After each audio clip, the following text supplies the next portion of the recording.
Betting apps promote చేసి కేసులు నమోదైన తర్వాత తెలియక చేశామంటే కుదరదని, వారి వల్ల ఎంతో మంది బాధితులు అయ్యారని, చట్ట ప్రకారం శిక్షలు ఎదుర్కోవాల్సిందేనని పశ్చిమ మండల డీసీపీ విజయ్ కుమార్ అన్నారు.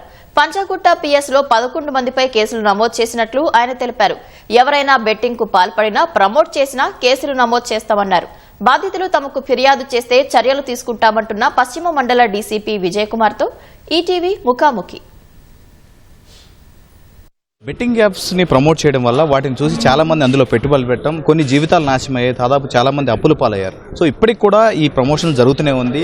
సైబర్ నేరాలు కావచ్చు, ఈ బెట్టింగ్ యాప్స్ని ఎక్కువ మంది ఫాలోవర్ల చేత, ఇన్స్టాగ్రామ్ యూజర్ల చేత కావచ్చు, యూట్యూబ్ యూజర్ల చేత కావచ్చు, వాటితో ప్రమోట్ చేయించి డబ్బు కాజేస్తూ ఉన్నారు. సో ఈ బెట్టింగ్ యాప్స్లో పెట్టుబడి పెట్టిన వాళ్ళు చాలామంది మోసపోయారు. ఇటీవల ప్రమోట్ చేస్తున్న వారిపై కూడా కేసులు నమోదు చేయాలని ప్రస్తుతానికైతే సామాజిక మాధ్యమాల్లో ఒక యుద్ధమే జరుగుతుంది. పోలీసులు కూడా దీని మీద స్ట్రిక్ట్ యాక్షన్ తీసుకుంటున్నారు. అయితే పంజాగుట్టలో 11 మంది ప్రమోట్ చేసిన వారిపై కేసులు నమోదయ్యాయి. దీనిపైన మరిన్ని వివరాలు తెలుసుకునేందుకు మనతో పాటు వెజోన్ డీసీపీ విజయ్ కుమార్ గారు ఉన్నారు. సార్, ఈ బెట్టింగ్ యాప్స్ వల్ల చాలా జీవితాలు నాశనం అయిపోయాయి సార్. ఇప్పుడు కేసులు నమోదైన తర్వాత కూడా వాళ్ళు మేము తప్పు చేసామని చెప్తున్నారు. సో ఈ కేసుల మీద యాక్చువల్గా మన ఉన్న చట్టాలు ఏం చెప్తున్నాయి, ఈ మీద ఎలా యాక్షన్ ఉండబోతుంది?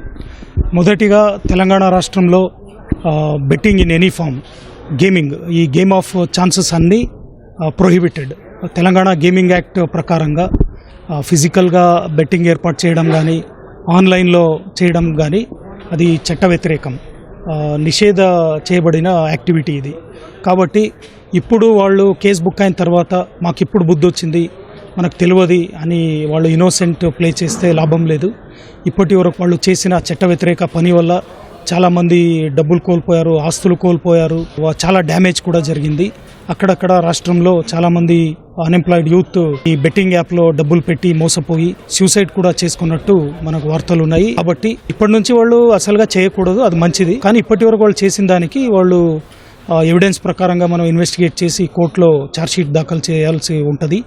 వాళ్ళు కోర్టులో న్యాయ విచారణ ఎదుర్కోవాల్సి ఉంటుంది. ఇప్పుడు వీళ్ళ అరెస్ట్ కేసు నమోదు చేసిన 11 మందే కాదు, చాలా మంది కూడా సోషల్ మీడియాలో విపరీతంగా ఈ బెట్టింగ్ యాప్స్ ప్రమోట్ చేస్తున్నారు. ఇన్స్టాగ్రామ్లో విపరీతంగా ఇది ప్రమోట్ అవుతుంది. సో దీని మీద ఎలాంటి నిఘా ఉండబోతుంది ఎప్పటి నుంచి అన్నారు? ఇప్పుడు ఆల్రెడీ మన సైబర్ క్రైమ్ పోలీస్ అధికారులు సైబర్ ప్యాట్రోల్ అనేది కూడా షురూ చేశారు. అదేవిధంగా మన Telangana state cyber security bureau నుంచి కూడా చాలా విస్తృతమైన ప్రచారాలు చేస్తున్నారు దీనికి విరుద్ధంగా. అదేవిధంగా చాలా ముఖ్యమైన అంశం ఏంటంటే, గత కొన్ని రోజుల నుంచి చాలామంది ఈ అలర్ట్ సిటిజన్స్, ఈ రైట్స్ యాక్టివిస్ట్స్, తర్వాత ఎన్జిఓస్ అందరూ ముందుకు వచ్చి ఒక యుద్ధమే వాళ్ళు చేస్తున్నారు ఈ ఆన్లైన్ బెట్టింగ్ యాప్ల పైన. ఇది చాలా మంచి పరిణామము. పోలీసు శాఖ తరపున మనము ఇట్లాంటి ఇల్లీగల్ పని చేస్తున్న వాళ్ళు, ఆర్గనైజర్స్ అండ్ ప్రమోటర్స్ అందరినీ కూడా గుర్తించి ఒకటి తర్వాత ఒకటి మనము కేసులు నమోదు చేసి వాళ్ళందరిపైన చట్టపరమైన కఠినమైన చర్యలు తీసుకుంటాము. ఇప్పుడు గతంలో యూట్యూబ్లో కొంత వీడియో స్టార్టింగ్లోనో ఎండింగ్లోనో కొన్ని వీడియోలు పెట్టారు. ఇప్పుడు ఇన్స్టాగ్రామ్లో డైరెక్ట్గా వాళ్ళు పోస్ట్ చేస్తున్నారు. స్టోరీకి ఇంత 30 సెకండ్ల వీడియో పెడితే ఎంత అని చెప్పేసి అంటారు. ముఖ్యంగా వాళ్ళని అప్రోచ్ ఏ విధంగా ఉంటుంది? ఇన్స్టాగ్రామ్లో ఇవి పెట్టడం వల్ల వీటికి కూడా బాధ్యులు అవుతారు కదా సార్. ఇన్స్టాగ్రామ్ కూడా దీనికి బాధ్యులు అవ్వచ్చు కదా.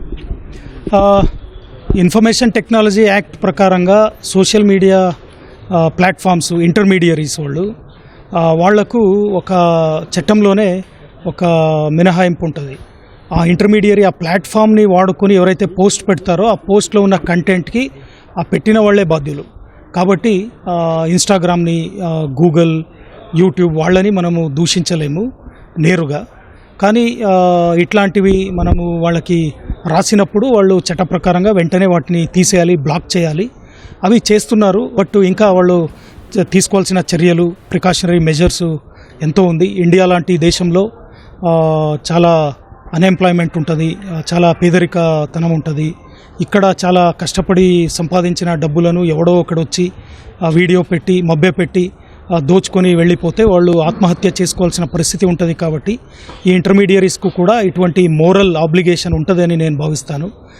ముఖ్యంగా ఎవరైతే ఇట్లాంటి సోషల్ మీడియాలో అకౌంట్ క్రియేట్ చేసి ఇటువంటి మోసపూరితమైన మెసేజ్లను, కంటెంట్లను, వీడియోలను పెట్టి రీల్స్, షార్ట్స్ ఇవన్నీ పెట్టి అమాయక ప్రజలను మోసం చేసి వీళ్ళు నేను ఇంత సంపాదించాను అంత సంపాదించానని ఒట్టి స్టోరీస్ చెప్పి వాళ్ళని నమ్మించి ఇవన్నీ చేపిస్తున్నారో వాళ్ళందరిపైన చాలా లోతుగా ఇప్పుడు దర్యాప్తు జరుగుతుంది.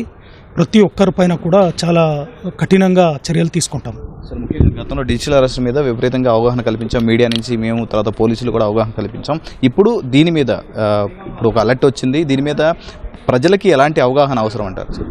ప్రజలు ఒకటే గుర్తు చేసుకోవాలి. ఒకటి, తెలంగాణలో ఇది చట్ట ప్రకారంగా నిషిద్ధ చేసినటువంటి యాక్టివిటీ. దాన్ని ఆర్గనైజ్ చేయడము, దాంట్లో పాల్గొని ఆడడము, బెట్టింగ్ కట్టడం కూడా నేరము. తర్వాత దాన్ని ప్రోత్సహించడము, ప్రమోషనల్ వీడియోస్ పెట్టడం కూడా నేరమే. దీన్ని అందరూ గుర్తించాలి. రెండవది, మోరల్గా, ఎథికల్గా మీరు ఏదైనా డబ్బులు సంపాదించారు దీంట్లో బెట్టింగ్లో అంటే అది ఇంకొక వ్యక్తి పోగొట్టుకున్న డబ్బులు. దీంట్లో మీరు ఏదో ప్రొడక్టివ్ పని చేసి, ఏదో కథ రాసి, ఏదో వ్యవసాయం చేసి, ఏదో ఆటో నడిపి, లేకపోతే ఏదో పని చేసి సంపాదించిన డబ్బులు కావు.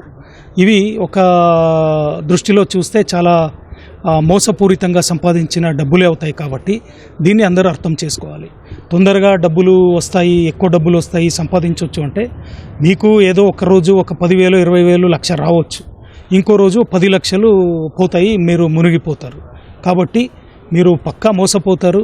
ఇది ఒక జీరో సమ్ గేమ్ లాంటిది. అంటే మీరు సంపాదించిన డబ్బులు ఇంకొక వ్యక్తి జేబు నుంచి వచ్చే డబ్బులు అవి. ఇది ఏదో మీరు ప్రొడక్టివ్ పని చేసి సంపాదించిన డబ్బులు కావు. కాబట్టి ఇటువంటి ఇల్లీగల్ యాక్టివిటీలో మీరు ఎవరు పాల్గొనొద్దు. మీ స్నేహితులు, బంధువులు, సహోద్యోగులు ఎవరైనా పాల్గొంటూ ఉంటే వాళ్ళని కూడా మీరు వాళ్ళకి నచ్చజెప్పాలి.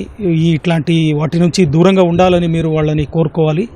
ఇటువంటి ప్రమోషన్ చేస్తున్న ఈ మోసపూరితమైన మాయా మాటలు చెప్పే వ్యక్తులని మీరు మా దృష్టికి తీసుకురావాలి, కంప్లైంట్ ఇవ్వాలి. మేము వాళ్ళపైన యాక్షన్ తీసుకుంటాం. Thank you.